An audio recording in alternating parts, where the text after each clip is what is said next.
नमस्कार, आप देख रहे हैं ओपन बुक भारत। देखो, नदी की विनाशकारी बाढ़ को आज एक महीना पूरा हो गया। इस मौके पर पूर्व नेता प्रतिपक्ष देवव्रत सैकिया ने नाजुरा में प्रेस कॉन्फ्रेंस कर राज्य सरकार और भाजपा पर जमकर निशाना साधा।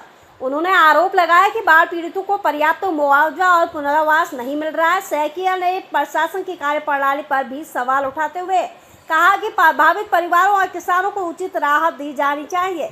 उन्होंने बाढ़ प्रभावित छात्र छात्राओं की फीस माफ करने की मांग भी की। नाजुरा से नयनमणि भारद्वाज। मैं সেই গতিকে পুনৰবাৰ অসমৰ মুখ্যমন্ত্ৰীক দিল্লীৰ লগত যোগাযোগ কৰি প্ৰধানমন্ত্ৰীৰ বিশেষ অনুকম্পামূলক এটা আঁচনি আৰু যাতে সকলোৰে জীৱন জীৱিকা চলি যায়, ছাত্ৰ ছাত্ৰীসকলৰ এটা অভাৱৰ কথা কৈ আছে যে তেখেতসকলক কলেজে বা ইউনিভাৰ্চিটি এডমিশ্যন ফিজৰ কথা কৈ আছে। মই এনেকুৱা দেখিছোঁ বিহাৰ মহাৰাষ্ট্ৰত এইবিলাক এডমিশ্যন ফিজ মাফ হৈছিলে। অসম চৰকাৰেও যিহেতু তেওঁলোকক বহুত কিবা কিবি দিয়ে এই সময়ত